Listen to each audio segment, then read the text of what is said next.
Good morning, good morning, good afternoon, everyone, depending on what part of the world you're joining us from. Dr. Edgar Villarreal here again, your VA section chair for Division 18, and I'm being joined here today by Dr. Jeremy Sines, who's the chair of the Education and Training Committee for our VA section, who works very hard along with his committee to really kind of bring these monthly webinar series to life. So really appreciate their time and effort. And we are joined today by Dr. Marion Beagley, who will be sharing with us some of her work and expertise and insight on a very unique and important topic: adherence to traditional masculine gender role norms as a risk factor for non-suicidal self-injury in veterans. So Dr. Beagley, thank you for joining us. Really appreciate the time.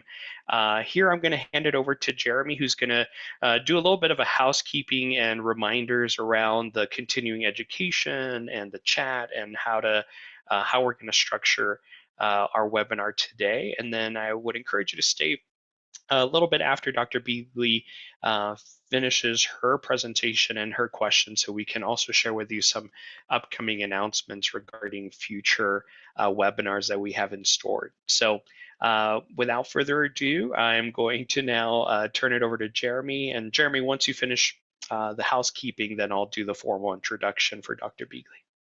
Sounds wonderful. Dr. Marin Beagley's presentation seems very amazing, so very excited to have her. Just kind of a few housekeeping things, much like you saw in your registration or flyer, and I tried to include some of the stuff in the chat for y'all to look at. You do need to attend for at least 45 minutes. If you are using a telephone versus the Zoom link to come into this presentation and are wanting a CE certificate for this presentation, you do need to contact the Division VA section to let us know what your name is, that you're seeking a CE, and what telephone number you use so we can confirm that. All CE certificates are free for Division 18 members. However, if you are a non-Division 18 member and are seeking a CE certificate, this needed to be paid for prior to this webinar. With that being said, much like Edgar had said, we do post these to YouTube as well as our division channel. So if you are looking for the presentation, the link to our YouTube channel will be sent to you in a follow-up from Zoom. There will also be a survey at the end, which is not required. However, if you do want to provide us some information, you can do so via the survey or the SurveyMonkey survey. So hopefully that answered a question that I just saw. And again, as a reminder, you do have to be on for 45 minutes. We do understand that sometimes things get broken up. As long as you are on collectively for 45 minutes, that's all that's required for the CE certificate on top of what I had mentioned. All right. Thanks, Jeremy. And just to clarify, the email address that I put in the chat is the email that folks are supposed to email if they are joining us today by phone and have paid for those CEUs, right? That's how they reach out to you to confirm their attendance. Yeah, and we'll reach out and let you know, like, hey, we do see you. Okay. Or we'll let you know if we don't see you for whatever reason and try to figure out what happened. All right. Well, thank you for that. And again, just to answer that question, the presentation is recorded, will be posted to our website along with the presentation slides for you to all have access to. So I'm going to go ahead and introduce Dr. Beagley and then hand it over to you, Dr. Beagley. Dr. Beagley has also asked us to hold questions and answers until the end. The Q&A feature is enabled, and of course the chat is enabled throughout the entire presentation, so feel free to drop your questions as they come to mind using both of those features, and we'll make sure to loop Dr. Beagley on those here at the end when we open it up to questions. So Dr. Maureen Beagley is joining us as a licensed psychologist at the Central Texas Veterans Healthcare System. She obtained her PhD in clinical psychology from the University of Missouri St. Louis and completed a pre-doctoral internship at the Phoenix VA Healthcare System and a trauma recovery postdoctoral fellowship from the Women's Health Clinic at the Durham VA Healthcare System, where she worked with her colleagues on research related to gender role norm adherence and non-suicidal self-injury within the veteran population. So, Dr. Beagley, thank you again for joining us. Really appreciate you sharing your expertise with the group, and I'm going to hand it over to you now. All right, thank you so much for that introduction. I'm happy to be here. I'm actually going to be presenting on some research that I did with my colleagues during my postdoc fellowship year when I was back at the Durham VA, even though I have since moved on to the Central Texas VA. Sometimes the research wheel moves a little bit slowly. So we actually just published our findings in December of last year. So my goal for today is to walk through some of the findings of our research. I also didn't really want to make this a very research heavy type of presentation in the typical sense. And so I am going to be going through our study, but I really want to weave that in as part of kind of a larger overview of research in this area and then clinical implications based on the findings of that research. So we'll be spending a lot more time on what we can do with this information in our clinical work with patients, but I'm happy to clarify any of our research procedures or methodology or statistical analyses at the end if folks have any questions. All right. So before we get started, I just have a few acknowledgements. I do want to acknowledge that the research that I'll be talking about was supported by a merit award in a number of different service lines. Also, as always, the views in this presentation are those of myself and do not necessarily reflect the position of the VA or the United States government. Further, I want to thank my co-authors on the paper that I'll be talking about. These include Adam Mann and Tapan Patel, as well as doctors Alex McConnell, Kelly Karen, Dina Kinner, Sarah Boding, and our principal investigator, Dr. Nathan Kimbrell. Okay, so what we're going to be talking about today is a number of different areas.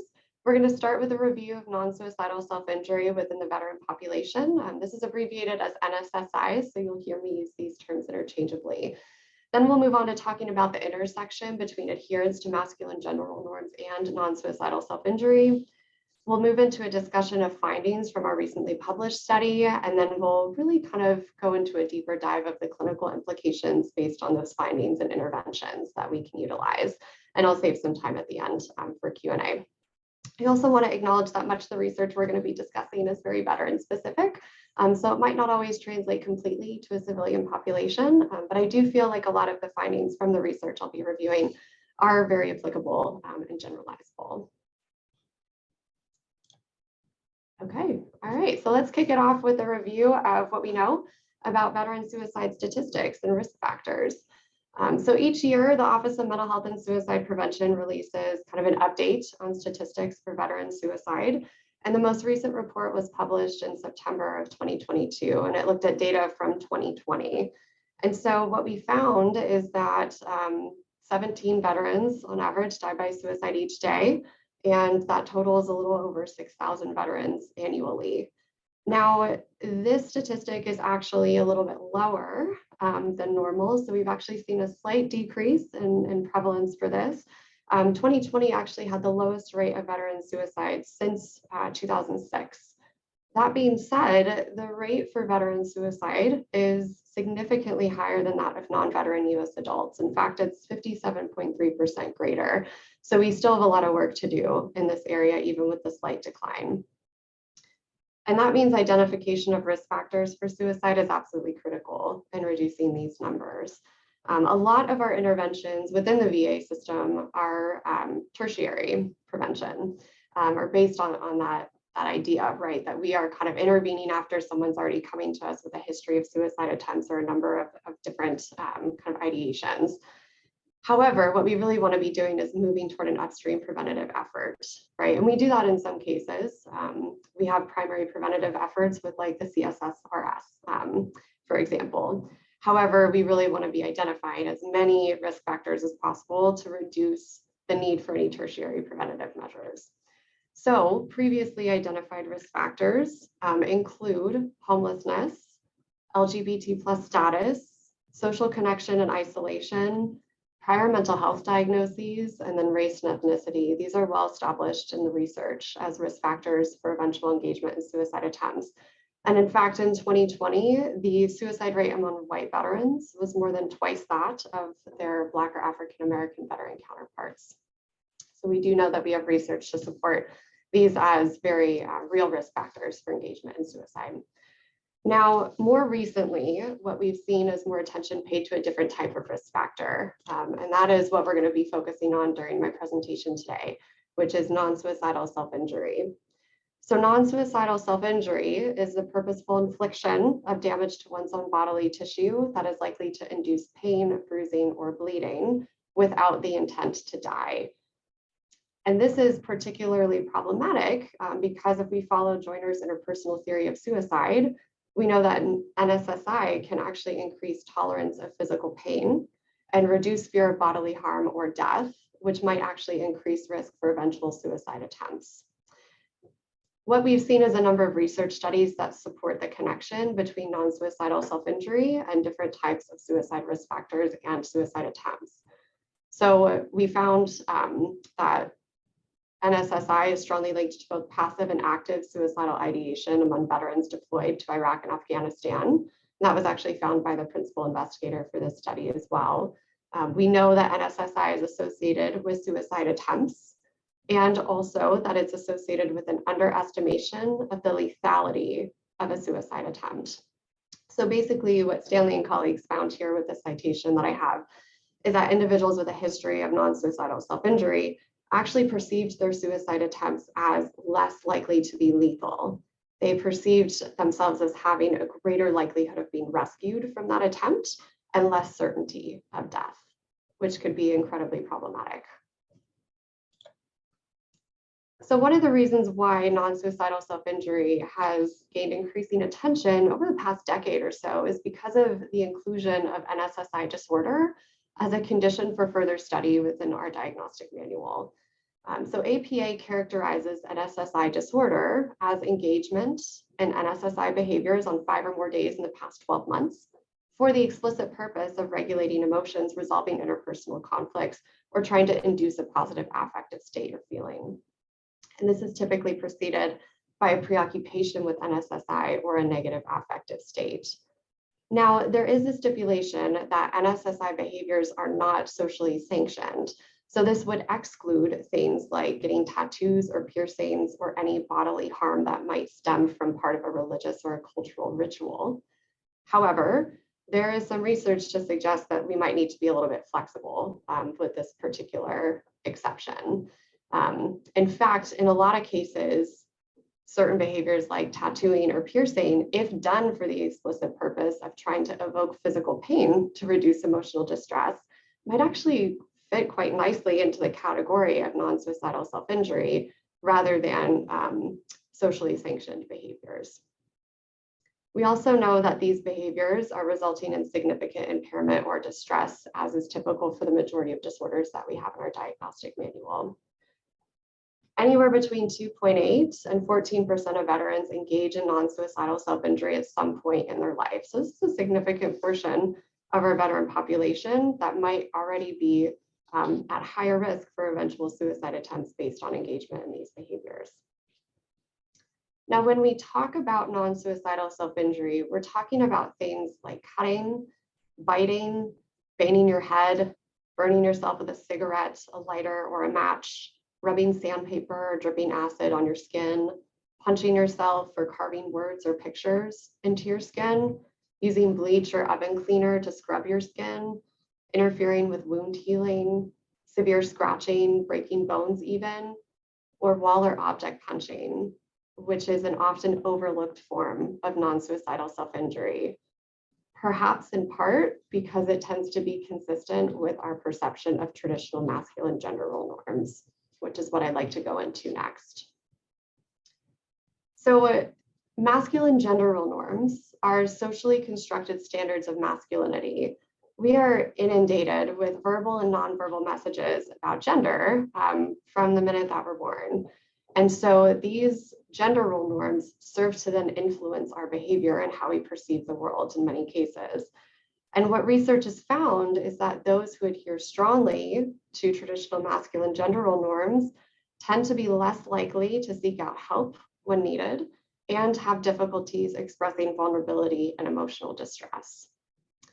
Inflexible adherence to these norms may actually increase one's likelihood of self-harming behaviors to express and communicate psychological distress, right? Thereby increasing risk for NSSI. So when we talk about traditional masculine gender role norms, what we're talking about are things like aggression and violence, a sense of toughness and an endorsement of violence as a means to accomplish a goal. We're talking about things like strength, and not just physical strength, but emotional strength as well. This includes power, wanting to be admired and successful and respected by your peers, as well as disdain for homosexuality and feminine traits. So anti-femininity and subordination of women, as well as restriction of affectionate behavior toward other men.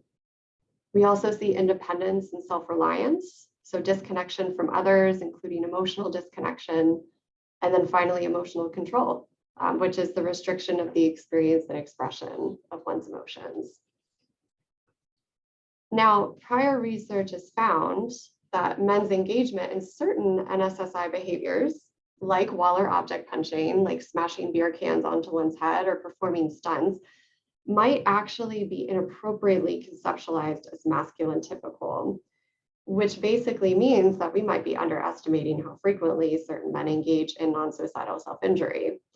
However, we need to be assessing for this because it is quite common in a veteran population that some of our veterans have engaged in these types of behaviors, but might not actually conceptualize it themselves as NSSI. We know that adherence to these norms are positively associated with engagement in masculine typical NSSI behaviors. So things that are more consistent with maybe what we would typically perceive to be masculine types of self-harm. So burning oneself with a cigarette or a lighter, for example.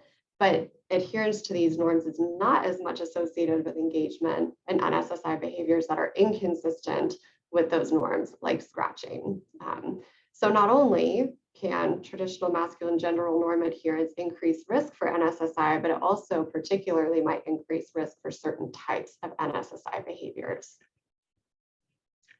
The reason why we want to look at this is because our veterans are coming from a highly masculine culture of the military, right? So US military for a long time has been known to involve a secondary gender socialization process where masculinity is promoted and celebrated and highly encouraged. And so the military culture naturally emphasizes the norms of emotional control and stoicism and self-reliance and aggression and violence. And in a lot of cases, these norms can certainly be adaptive, especially in combat situations. So I'm not saying that they're all horrible by any means. However, what we typically see is that veterans tend to rigidly adhere to these norms within a military context, and that rigid adherence tends to follow them into their civilian life after discharging from the military. And in fact, a study of male military veterans by Bandel and Anestis found that men who engaged in NSSI behaviors also had greater adherence to traditional masculine gender role norms. So we know that there is some research already to support this. With our study, we wanted to really build upon the past research or existing research in order to kind of fill in the perceived gaps. So one of the things that we noticed is that a lot of the past research done on non-suicidal self-injury and traditional masculine gender role norms within a veteran population only looks at men. And so we view that as problematic because prior research suggests that women who operate within a male-dominated environment tend to internalize hegemonic masculine ideology and often display masculine behaviors as a way to separate themselves from traditional femininity. And so what we thought is that there might actually be a case here that women in the military could also adopt these traditionally masculine gender role norms and thereby also perhaps be at greater risk for non-suicidal self-injury. So we really wanted to build upon past research findings with a mixed sex population of veterans. It was one of the goals of our study. We also wanted to explore specific gender role norms that were associated with non-suicidal self-injury and NSSI disorder. So instead of just kind of general adherence to traditional masculine gender role norms, are there specific norms that tend to be more of a risk factor for engagement in NSSI versus others? And finally, because we don't have as much information on wall and object punching as a form of non-suicidal self-injury, we wanted to explore the relationship between adherence to the masculine gender role norms and that specific NSSI behavior to see if we can get some more information about that. So we had 124 participants that were recruited as part of a larger study investigating functional outcomes of NSSI disorder in veterans. And we initially oversampled for women as much as we could, and 25.8% of our sample size was women identifying veterans. 51.6% of our sample were Black or African American, 41.9% identified as white, and our average age was just under 50, with an age range from 23 to 77 years old. Now, all of our participants identified as cisgender, so we weren't actually able to analyze how adherence to these norms might differentially affect gender nonconforming or transgender individuals, which is a significant limitation of this study, and future research would absolutely benefit from exploring that further. We used a number of different measures in our study to look at the variables of interest. So the first measure that we used was the clinician administered non-suicidal self-injury disorder index, or the CANDI for short, which is a semi-structured clinical interview which assesses for the presence of lifetime history of NSSI disorder. We also use the deliberate self-harm inventory, the DSHI, to identify particular NSSI behaviors that each participant may have engaged in at any point in the past, as well as how often they engaged in those behaviors. And then we used the conformity to masculine norms inventory, the 22-item version, which is the shorter version of this measure, to assess the endorsement of traditional masculine gender role norms among each participant. Now, some statistical magic happened that I'm not going to go into today. We basically used linear regression with maximum likelihood estimation and robust standard errors to analyze the association between the CMNI subscales and DSHI total score. We also ended up using logistic regression with mean and variance adjusted weighted least squares estimation as well. And we basically built models that included all the CMNI subscales and covariates that we were interested in exploring. And what we did is we then trimmed those models and reran them with only things that were significant. So what we ended up finding is that the number of lifetime psychiatric disorders associated with engagement in wall object punching, that particular NSSI behavior we were interested in, more NSSI behaviors and lifetime NSSI disorder. So basically what that means is the more psychiatric conditions or disorders that someone reported having, the more likely they were to have engaged in wall object punching, have greater number of NSSI behaviors, and more likely to have met criteria for that lifetime NSSI disorder diagnosis. This was not very surprising to us. There's a lot of research that shows that number of psychiatric diagnoses is a robust risk factor for engagement in self-harming behaviors. So that was kind of business as usual. What we did find as well is the emotional control and violence masculine gender role norms in particular were associated with non-suicidal self-injury, in that emotional control was associated with the number of NSSI behaviors, and particularly the behavior of wall or object punching, whereas adherence to the violence norm was associated with a lifetime history of NSSI disorder. So none of these were particularly surprising to us, but as I mentioned before, one of the goals of our study was really to explore how this relates to women as well, since that was an area of research that we just hadn't seen quite as much. And so that's where we have some unexpected findings here that I'll discuss. So when we broke things down by not only gender or sex rather, but we really wanted to look at sexual orientation as well, because we know that that's already a well-known risk factor for non-suicidal self-injury and for suicide attempts as well.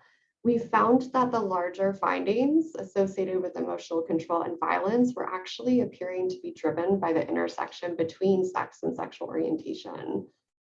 We did code sexual orientation as a dichotomous variable, So sexual majority, meaning heterosexual veterans, and then sexual minority was our other category. And the reason why we had to do that is because only 16.1% of our sample identified as sexual minority.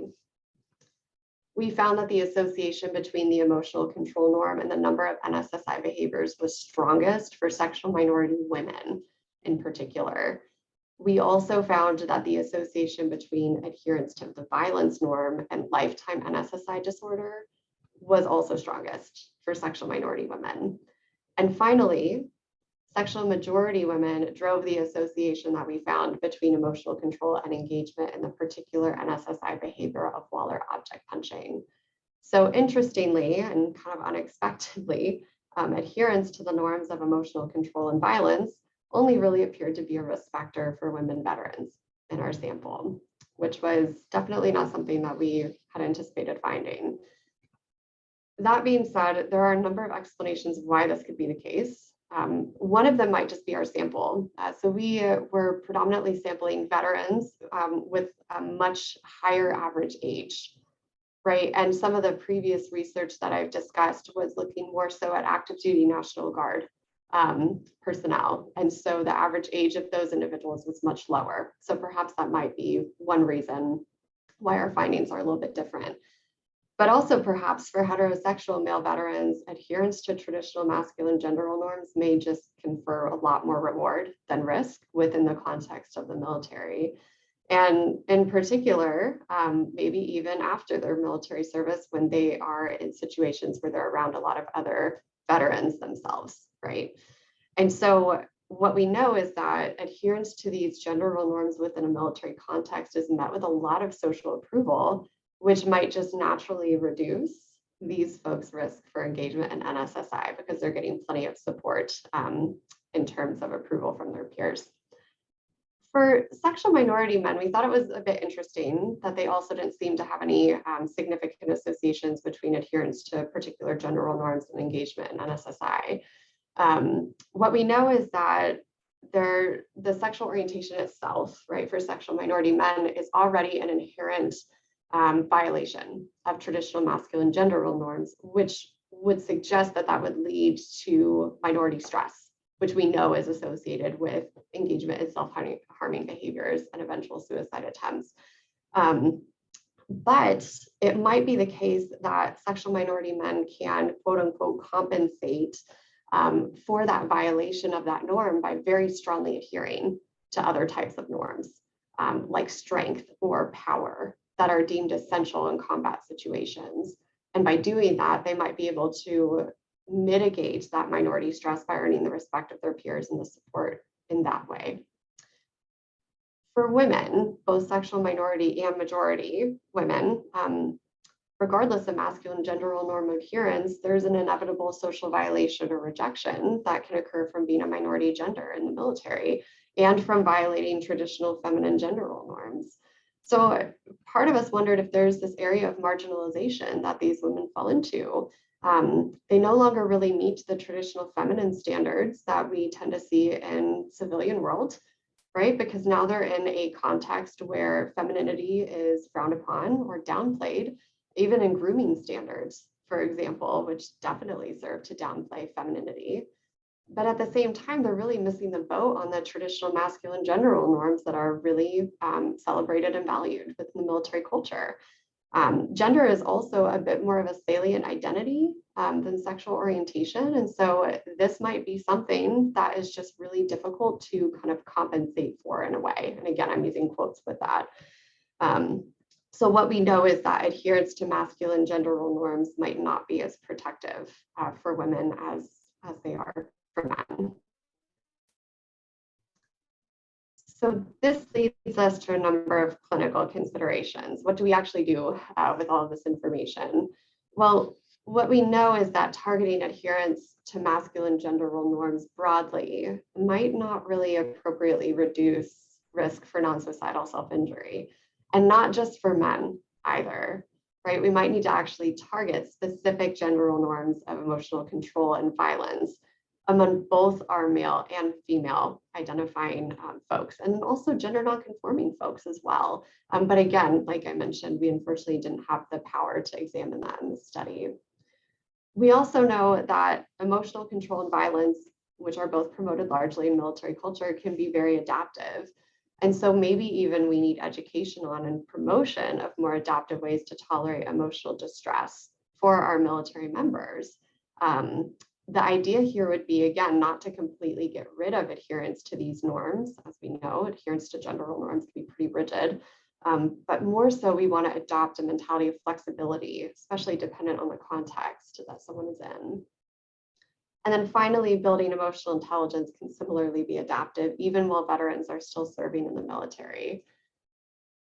But as many providers here likely can relate to, we are kind of intervening after military service has been completed, right, with our veterans. And so what are some things that we can do to try to address these risk factors for eventual engagement in non-suicidal self-injury or even eventual suicide attempts? And I really think the first thing that we start with is assessment of non-suicidal self-injury. So assessment of NSSI in the VA system is a bit lacking. We do have our kind of primary prevention measure of the Columbia, which I imagine a lot of folks use regularly to assess suicide risk for new veterans that they're seeing or even existing patients as that risk level changes. But the Columbia does not assess for NSSI. In fact, it's a pretty brief 8-question yes/no measure that really kind of skips over self-harming behaviors. And so additional assessment of those particular behaviors rather will be needed, perhaps maybe in the CSRE. We also could use a specific self-report measure, just like the one we used in our study, which is the deliberate self-harm inventory. This is a self-report questionnaire that's asking respondents if they've engaged in a particular form of self-harm, and if so, how frequently they've engaged in that form of self-harm. So that's giving you a little bit more data about the particular behaviors that your veteran is using in order to self-harm. This does not, though, include certain forms of non-suicidal self-injury that we discussed a little bit earlier, including wall or object punching, tattooing in certain cases. And so you might need to follow up on those particular forms of NSSI. You could also, if your patients are like mine and they completely groan every time you give them another self-report measure, you could really just weave this assessment into your clinical interview when you're starting with a new patient. You can ask them open-ended questions. Have you ever hurt yourself to help manage strong emotions? If so, what did you do? Why do you think you did that? What was the function of that behavior? Or have you ever engaged in any self-harming behaviors in the past? For me, when I do the CSSRS, I'm always asking follow-up questions after, even if all of their answers are no, I'm always asking about self-harm as well. And I usually like to give specific examples of what NSSI looks like, because a lot of veterans don't realize that they're engaging in those behaviors. So I'll say things like, have you ever engaged in any self-harming behaviors? These can include things like cutting, burning, scratching, punching yourself, a wall, or an object when you're upset. And it's actually amazing how many veterans kind of shake their head like, no, that's not me, that's not me. And then once I get to wall or object punching, they kind of perk up a little bit and say, yeah, actually, I've done that before. I've been so angry that I've punched a wall or I've thrown something or whatever it might be. And so then I'm usually asking some follow-up questions about that as well. So when was the last time that you engaged in that behavior and what was going on that led to that behavior? And so we can just weave this into our clinical interview if a self-report measure feels a little bit too rigid. We also want to be assessing gender role norms too. And again, we can do this with self-report measures. We have the male role norms inventory, the short form version, which is a 21-item measure about views, about reliance, restrictive emotionality, dominance, toughness, avoidance of femininity, etc. Some examples here are a man should never admit when others hurt his feelings, men should be detached in emotionally charged situations, and then when the going gets tough, men should get tough. These 21 items are scored on a 7-point scale, and so higher scores indicate greater adherence to masculine gender role norms. You could also use the CMNI, which is what we used in our study. This is a 22-item measure that enforces 11 different areas of masculine norms. The 4 that I have listed here are corresponding with the emotional control and violence norms that I talked about earlier. So I like to talk about my feelings, or I tend to share my feelings, both of those being reverse coded, of course. Sometimes violent action is necessary, and then reverse coding, I believe that violence is never justified. This is an option for you, but again, you're really assessing with these gender role norms more broadly. And as our research suggests, we really want to be focusing on the emotional control and violence norms, which appear to be a risk factor for engagement in NSSI, at least for women in our study. So I'm a particular fan of the DERS, the Difficulties in Emotion Regulation Scale. This has 18 items that assess regulation strategies, non-acceptance of emotions, impulse, interference with goals, awareness of emotions, and clarity of emotional experiences. So you can get a lot of data from having your patients fill this out. Some examples might be, when I'm upset, I become irritated at myself for feeling that way. When I'm upset, I become out of control. When I'm upset, I acknowledge my emotions, reverse coded. You could also, again, if your patients aren't a big fan of self-report measures like mine, you could weave this into your clinical interview or assessment and ask questions like, how do you express your emotions? How do you think others would respond if you told them how you feel? Or even asking, who do you admire and what do you admire about them? You may need to specifically probe for how this role model individual may respond to emotionally stressful situations or their views about violence, which can give you an idea of how much they adhere to that emotional control norm. One of my favorite tools to use to assess kind of the origin of my clients' perceptions about emotions and comfort with them is actually from skills training in affective and interpersonal regulation. STAIR has an assignment at the beginning of the protocol that is called Social Influences on Emotional Responses. This is a handout that clients can complete at home or with their provider in session that really asks them to consider what messages they've received about emotions throughout their life. And so they're asked to consider messages they received while growing up, while in the military, from their current relationships, and from community and society. And these are messages that can be both verbal and nonverbal. So when I use this handout with clients, I'm really listening for some gender role norms at play. So things like, my dad told me to stop crying and act like a man. Or my partner tells me to stop being such a girl when I tell him I'm feeling sad. So those are the types of things that you're listening for, and that's going to key you into the possibility that this patient adheres strongly to certain gender role norms, and then that can be explored a little bit further. So that's another way that we could kind of weave this into our assessment. But it's not just enough to assess, right? We also want to intervene as well. As part of our upstream effort to reduce eventual risk for suicide attempts, we want to make sure that we are using evidence-based procedures to help reduce that risk long-term. So of course, the CAMS is a great option, cognitive behavioral therapy for suicide prevention as well. I'm a personal fan of DBT. So I think that veterans with NSSI and other life interfering behaviors really can benefit from engagement in dialectical behavior therapy. We can weave in our assessment for how traditional masculine gender role norm adherence impacts problematic behaviors within our behavior chain analysis. So yes, we're identifying vulnerability factors and a prompting event that might lead to the problem behavior of non-suicidal self-injury as seen here. But we also want to explore the potential link, which could be beliefs about emotional control and violence, and see if we can address that link within our solution analysis. And again, we're not just doing this with cisgender men, right? We might want to assess beliefs about emotional control and violence among all of our veterans, all of our patients. I think there's a place for, even if you're not directly focusing on NSSI in your intervention, there's still a place to target these gender role norms within existing evidence-based protocols. So almost like a secondary effect is that you're reducing self-harm risk long-term, even if that's not the primary focus of why you're doing the treatment. So cognitive behavioral therapy, acceptance and commitment therapy, and even cognitive processing therapy can be places where you can weave in these discussions.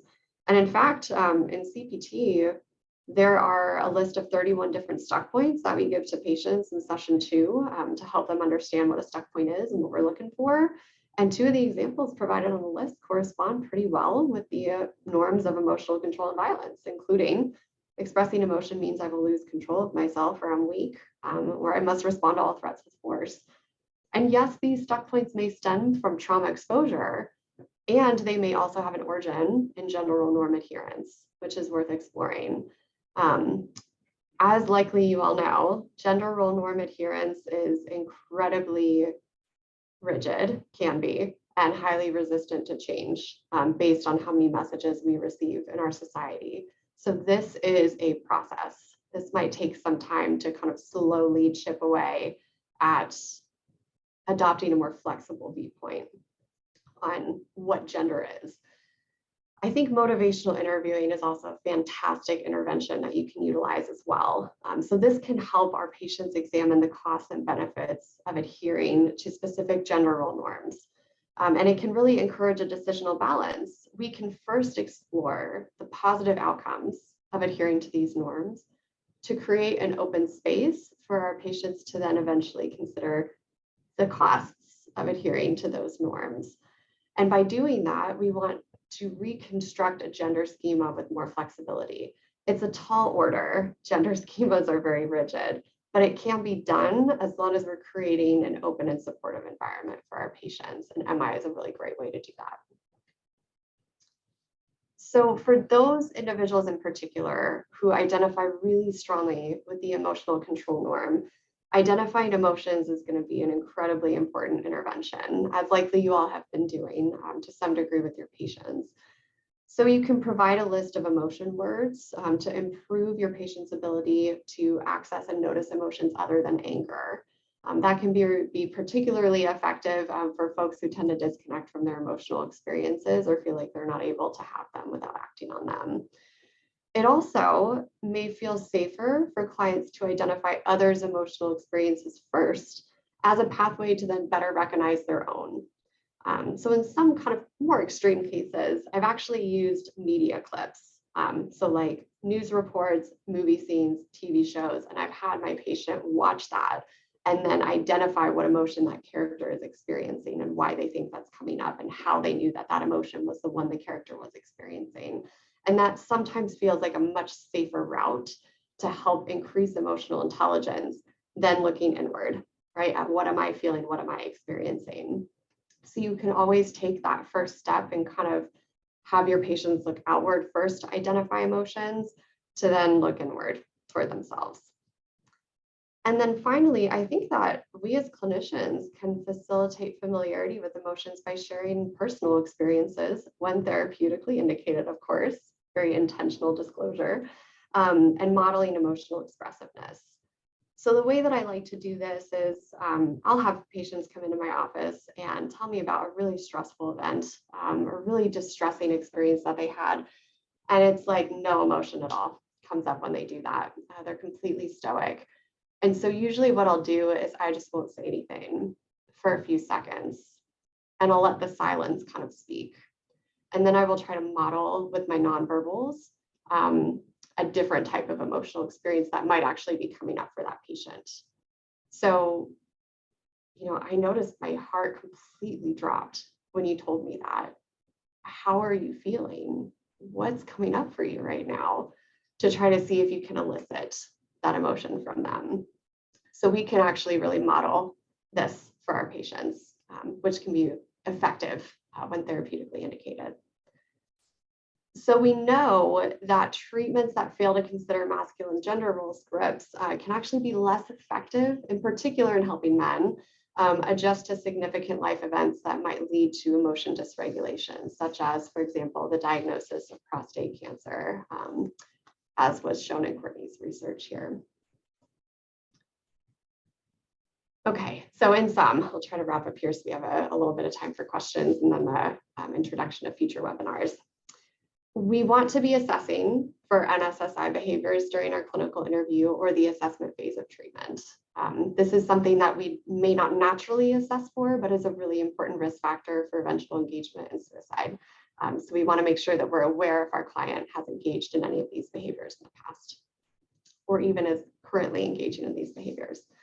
We also want to evaluate whether these behaviors may occur in part due to adherence to masculine gender role norms, and in particular, the norms of violence and emotional control. And not just for men, for all of our patients, which might feel a bit weird, but is incredibly important right? Gender role norm adherence isn't mutually exclusive, right? We can all adhere to certain gender role norms differentially. And so every patient that walks into your office is going to have a different level of adherence to these norms. Some might not adhere to all, some might adhere to all. It just kind of depends. But assessing that is really important if you feel like you're getting stuck with trying to address the NSSI. And then finally, we want to target adherence to these norms with existing evidence-based protocols to facilitate flexibility and engagement in a more adaptive and safe emotion regulation type of strategy. And by doing this, what we have is more of an upstream effort to prevent eventual engagement in suicide attempts. So by looking at non-suicidal self-injury, by looking at adherence to traditional masculine gender role norms, hopefully we can intervene early to prevent that ultimate engagement in suicide attempts down the line, ideally reducing veteran suicide risk overall. We know that the culture of the military probably isn't going to change much.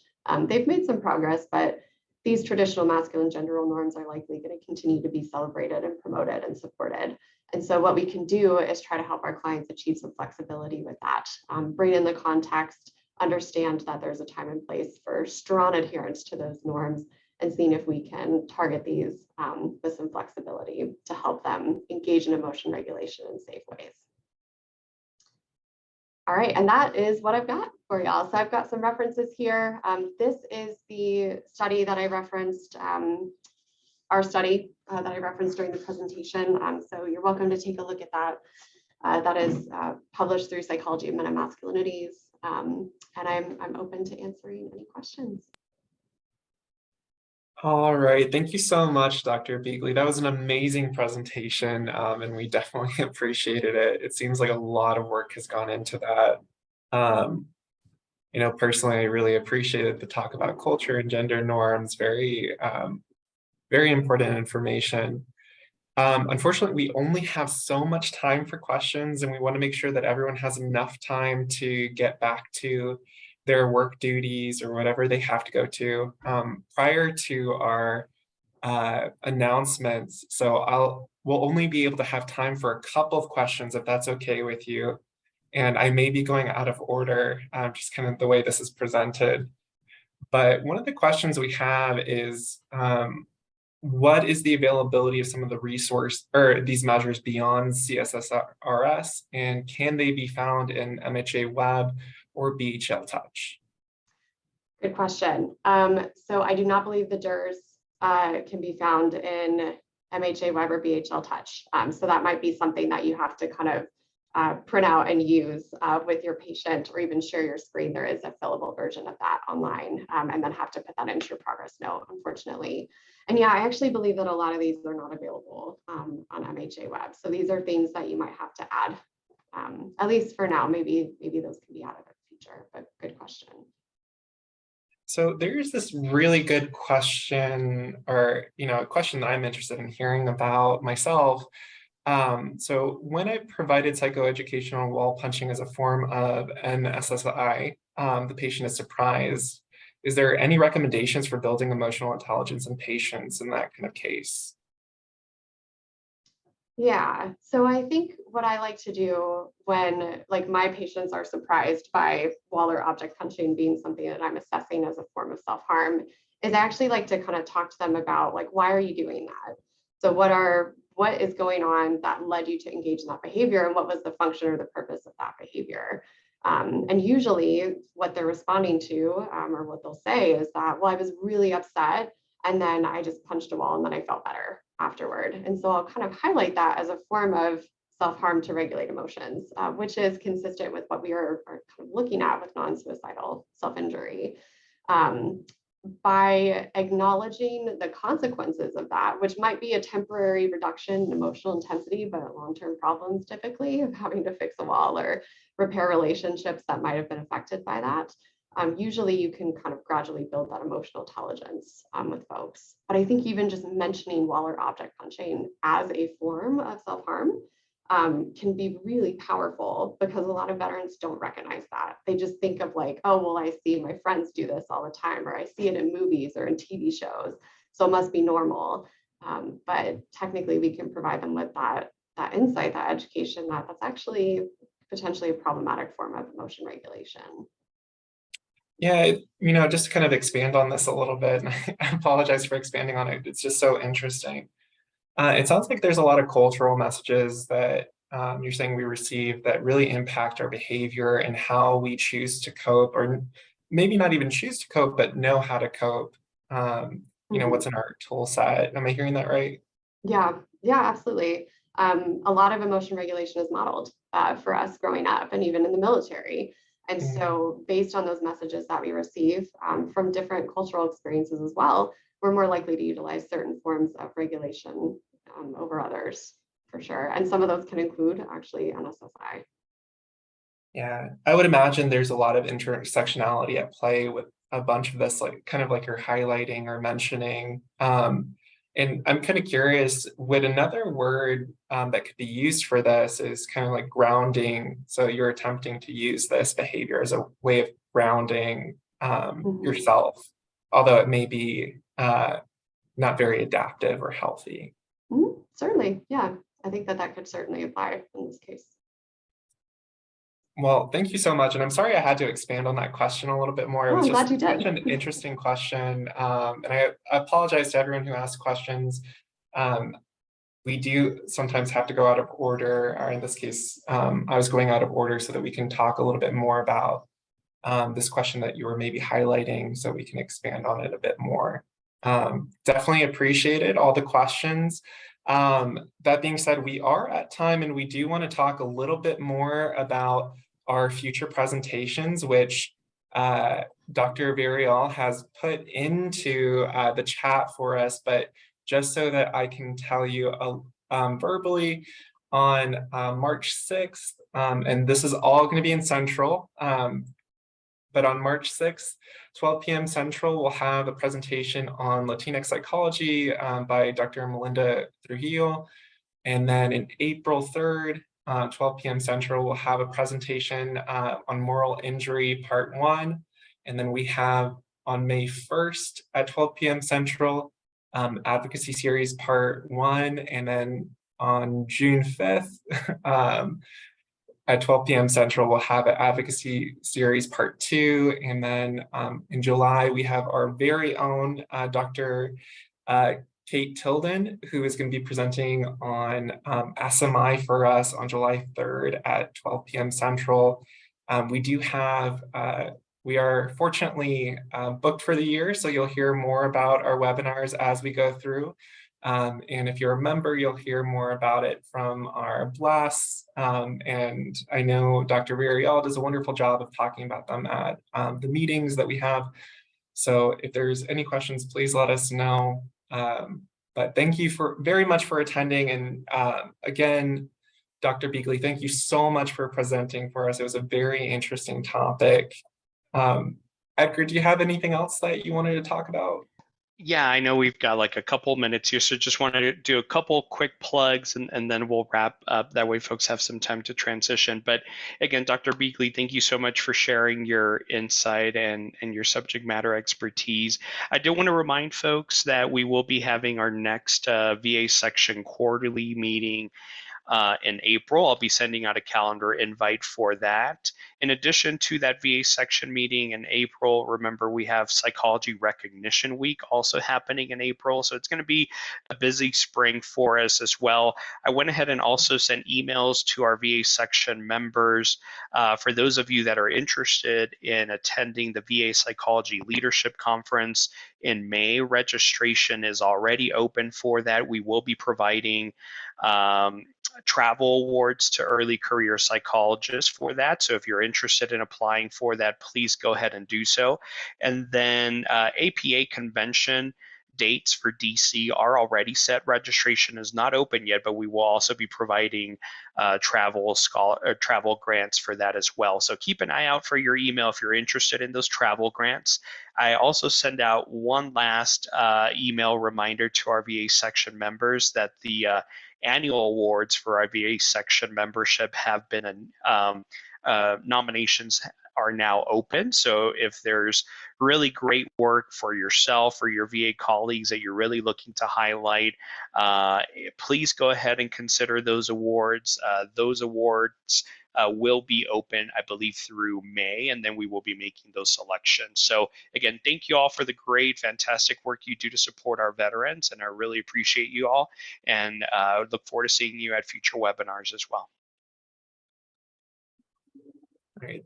Thank you, everyone, and apologies again that we can't answer all of the questions due to time, but I hope to see y'all soon.